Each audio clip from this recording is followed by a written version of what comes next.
سابق چیئرمین طیب پاٹھی صاحب، جمال احمد صاحب اور RFPC کے آرگنائزر ڈاکٹر نور حسن صاحب اور اسٹیج پہ تشریف فرما دیگر معززین شہر، ہمارے سامنے تشریف فرما خواتین میری بہنوں، وقت بہت ہی کم ہے، اب سمجھ ہی نہیں آ رہا ہے کس پہلو کو اٹھاؤں کس پہلو کو گراؤں۔ شروع سے 3:30 بجے سے ہم لوگ یہاں پہ بیٹھے ہیں، کئی لوگ آئے اپنی بات رکھے، مختلف قسم کی باتیں سنی، RFPC کا الحمدللہ اچھا خاصا تعاون بھی سنا، ڈاکٹر نور حسن صاحب کی متعلق کی کچھ باتیں میں نے سنی، لیکن اب دل لگا ہوا ہے کہ اذان کا وقت بھی ہو چکا ہے، لیکن کچھ باتیں بھی کہنی ہے، موقع ملا ہے تو اس کو ہم گولڈن چانس سمجھیں گے۔ اللہ رب العالمین قرآن میں کہتا ہے اِنَّا نَحْنُ نَزَّلْنَا الذِّکْرَ وَإِنَّا لَهُ لَحَافِظُونَ۔ میں یہ بات پہلے ذکر کر دوں کہ یہاں پہ جتنے بھی لوگ بیٹھے ہوئے ہیں، اللہ کا شکر ہے، اللہ رب العالمین ان سے دین کا کام دے رہا ہے، دین کا کام دے رہا ہے، چاہے RFPC کرے، چاہے محمد الفاروق آرگنائزیشن کرے، چاہے سمر آرگنائزیشن کرے، یا کوئی بھی آرگنائزیشن دین کے لیے آگے بڑھ رہی ہے، تو الحمدللہ اللہ رب العالمین سے کام دے رہا ہے، اور اللہ رب العالمین نے جو وعدہ کیا ہے اِنَّا نَحْنُ نَزَّلْنَا الذِّکْرَ وَإِنَّا لَهُ لَحَافِظُونَ، یہ جتنے بھی لوگ ہیں یہ اللہ رب العالمین کے کتاب کو محفوظ کرنے کے ذرائع ہیں، عوامل ہیں۔ سورہ یاسین پر کمپٹیشن جو ہوا ہے مبارکبادی پیش کرتا ہوں، اس کے علاوہ عوام جو سورہ یاسین کے متعلق بہت ساری باتیں ہم علم کیوں حاصل کرتے ہیں، بہت سارے لوگوں نے باتیں بتائی کہ ہم کیوں حاصل کرتے ہیں، بہت سارے ترک دیے گئے، بہت ساری باتیں دی گئی۔ علامہ کے پاس رحمۃ اللہ علیہ کے پاس کچھ لوگ آئے اور کہنے لگے دنیا چاند تک پہنچ گئی اور آپ تو صرف یہاں مسلح پہ بیٹھے ہوئے ہیں۔ علامہ ابن عباس رحمۃ اللہ علیہ نے کہا فَعَلَمْ أَنَّهُ لَا إِلَهَ إِلَّا اللَّهُ، آپ جان لیجئے کہ اللہ رب العالمین کے علاوہ کوئی معبود نہیں ہے۔ اگر لوگ چاند تک پہنچ گئے تو ایک مخلوق تک پہنچی ہے، کیا کر لیا آپ نے؟ ایک مخلوق تک پہنچی ہے۔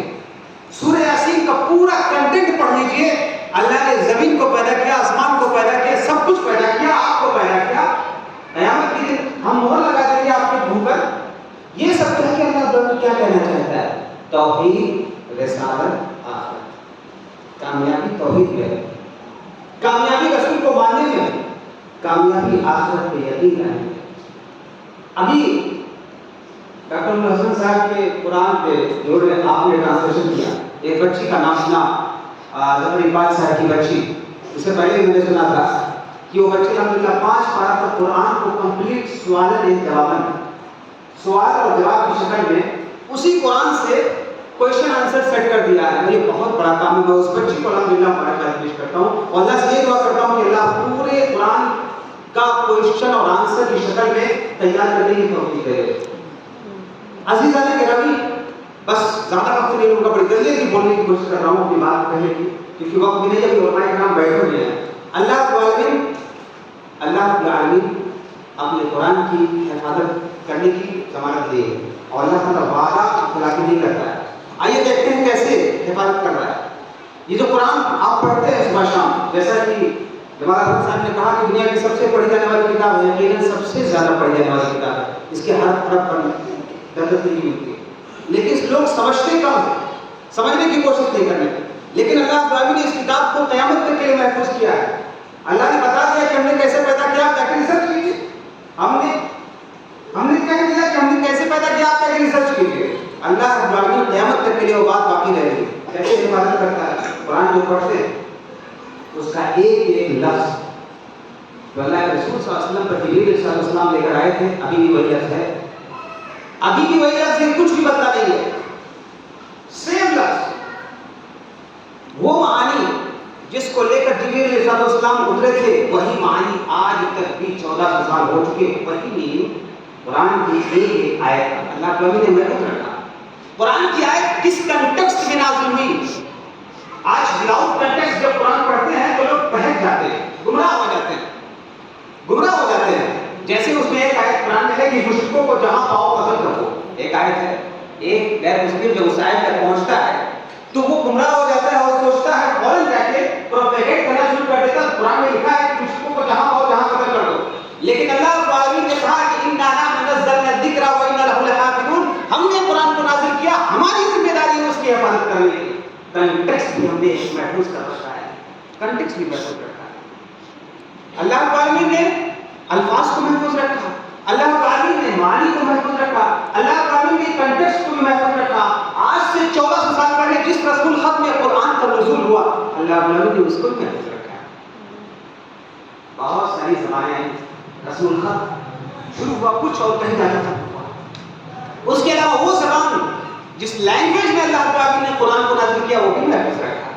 آج دنیا کے بہت ساری ایسی زبانیں ہیں جو 200-300 سال چلتے چلتے چلتے چلتے اپنا جو اوریجنلٹی ہوتی ہے ختم کر رہے تھے. انگلش لے لیجیے, جا کے ڈکشنری میں دیکھیے کتنے الفاظ چرائے ہوئے ہیں, کتنے الفاظ دوسرے لینگویج سے چرائے ہوئے ہیں. لیکن عربی کا دیکھیں, عربی وہ دکھا دے. عربی اسی وقت سے لے کر اللہ کے رسول صلی اللہ علیہ وسلم کے زمانے سے, زمانے جاہلیت سے لے کر آج تک وہ لینگویج ابھی بھی ہے. کچھ روشن خیال لوگ عربی کو بھی ماننے کی کوشش کر رہے ہیں, ماڈرن عربی اینڈ اولڈ عربی, جبکہ وہی اولڈ عربی کو لوگوں نے تھوڑا رنگ چڑھا دیا اور ماڈرن عربی کرا دیا. لینگویج وہی ہے جس لینگویج میں قرآن نازل ہوا, معمولی بھی اس لینگویج کے اندر کچھ بھی بدلاؤ نہیں ہوا. کتنی چیزوں کو محفوظ کیا اللہ رب العالمین نے, یاد کر لیجیے عزیزان گرامی. اللہ رب العالمین نے الفاظ کو محفوظ کیا, اللہ رب العالمین نے اس کے معنی کو محفوظ کیا, اللہ رب العالمین نے اس کے کانٹیکسٹ یعنی سیاق و سباق پس منظر یعنی پیش منظر کو محفوظ کیا, اللہ رب العالمین نے اس لینگویج کو محفوظ کیا, کتنی چیزوں کو محفوظ کیا. اور اس کے علاوہ کس چیز کو محفوظ کیا جس پہ قرآن نازل کیا گیا ہے, اس کی کمپلیٹ ہسٹری کو اللہ رب العالمین نے قرآن کے اندر محفوظ کر لیا. عائشہ رضی اللہ تعالیٰ عنہا سے لوگ پوچھتے ہیں رسول اللہ صلی اللہ علیہ وسلم کے بارے میں, تو عائشہ رضی اللہ تعالیٰ نے جواب دیا کہ آپ قرآن نہیں پڑھتے, آپ قرآن نہیں پڑھتے, اگر نبی کے بارے میں جاننا ہو تو جاکے قرآن پڑھو. کانا قرآن. اس کے علاوہ صحابہ کرام جو پہلے مخاطبین تھے قرآن کے, اللہ تعالیٰ نے ان کی بھی ہسٹری محفوظ رکھی, ان کی بھی ہسٹری محفوظ رکھی. اور اس کے علاوہ دلچسپ بات اور بھی بتاتا چلوں, پاسٹ صحابہ کرام کے بعد تابعین, ان کے بعد آنے والے لوگ, ان کی کمپلیٹ ہسٹری جس کو ہم فن اسماء الرجال کہتے ہیں, علماء کرام کہتے ہیں مدارس میں پڑھایا جاتا ہے, یہ فن پڑھایا جاتا ہے. اور آپ تک جتنی بھی حدیثیں پہنچی ہیں ایک ایک کر کے, ایک ایک کر کے نبی سے کس نے روایت کیا, پھر ان سے کس نے روایت کیا, ان سے کتنے روایت کیا, پورا کمپلیٹ چین ہے. اب آپ سوچیے اللہ رب العالمین نے حدیث کو, قرآن کو محفوظ کرنے کا کتنا زبردست سسٹم اپنایا. نبی صلی اللہ علیہ وسلم ابھی دنیا میں آئے نہیں تھے, اس سے پہلے بھی زمانے جاہلیت میں علم الانساب چلتا تھا. انساب, کون کس کا بیٹا, کب پیدا ہوا, کب مرا, کتنے بچے ان کے تھے, کتنی بیویاں ان کی تھی, ساری چیزیں آلریڈی موجود تھیں. اور الحمدللہ یہ فن دنیا کے کسی بھی مذہب میں نہیں پایا جا رہا ہے, آج اسلام میں صرف پایا جا رہا ہے. ایسی سارے جاتے, اس لیے اللہ تعالیٰ نے جو کہا ہم نے حفاظت کی ہے تو حفاظت کرنے کا یہی مقصد ہے. اور جتنے بھی لوگ اس کی ترویج میں, اس کی اشاعت میں کام کر رہے ہیں, ان لوگوں کو مبارکبادی کے مستحق. اللہ رب العالمین سے یہی دعا کروں گا کہ اللہ رب العالمین زیادہ سے زیادہ تمام افراد کو توفیق دے. آج چلتے چلتے RFDC کے آرگنائزر, ایک مرتبہ بات چیت ہو رہی تھی, میں نے ڈاکٹر صاحب سے پوچھا قرآن کے بارے میں ٹرانسلیشن جو کیا ہے, انہوں نے کہا کہ 9 سال لگے مجھ کو ٹرانسلیشن کرنے میں. 9 سال معنی رکھتا ہے. انہوں نے بتایا کہ 2 بجے اٹھتا تھا, 2 بجے سے لے کر فجر تک. انہوں نے یہ بھی بتایا کہ ایک بیٹھتی میں 2 بجے سے بیٹھتا تھا فجر تک, 15 سے 20 چائے پی جاتا تھا. اس لحاظ سے 9 سال کو اگر کاؤنٹ کیا جائے تو مور دین 50,000 چائے آپ پی چکے ہیں. مور دین 50,000 اور 60,000 کے بیچ میں آپ چائے پی چکے ہیں الحمدللہ. اب آپ سوچیے جیسا کہ ماسٹر اکبر صاحب نے تذکرہ کیا کہ رات کے 2 بجے اٹھتے ہیں جب سارے لوگ سوئے ہوتے ہیں, ریکارڈ کرتے ہیں, ریکارڈ کرنے کے بعد سب کے پاس سرکولیٹ کرتے ہیں, سرکولیٹ کرتے ہیں. یہ جذبہ الحمدللہ یقیناً قابل ستائش ہے. اللہ تعالیٰ ہم سب کو توفیق دے کہ یہ اس کام میں لیں, قرآن کے میسج کو پہنچائیں. اور آخری بات بار بار وہی ریپیٹ کر رہا ہوں پھر دوبارہ کہ اللہ نے سائنس کی ساری باتوں کو قرآن میں ڈال دیا ہے. اب ہم سب کی ذمہ داری بنتی ہے کہ اس کو کہاں تک پہنچائیں. قرآن کی باتیں فیکٹ ہیں, سائنس کی باتیں آج کچھ کل کچھ, آج کچھ کل کچھ, فیکٹ نہیں ہے. ہو سکتا ہے لاسٹ میں پہنچتے پہنچتے فیکٹ ہو جائے, کوئی چیز کی بات نہیں, لیکن قرآن کی باتیں فیکٹ ہے, قیامت تک محفوظ ہے. اس لیے اگر ایک مخلوق تک پہنچتی تو کوئی بڑی بات نہیں. ہم اللہ کو پہچاننے کے لیے پہچان رہے ہیں, جس نے ہمیں پیدا کیا ہم اس کو پہچان رہے کہ نہیں پہچان رہے ہیں. کیا فائدہ علم حاصل کرنے کا جب ہمارے اندر اخلاق نہیں ہو؟ کیا فائدہ علم حاصل کرنے کا جب اپنے کریٹر کو ہم جان نہیں پا رہے ہیں جس نے ہمیں پیدا کیا؟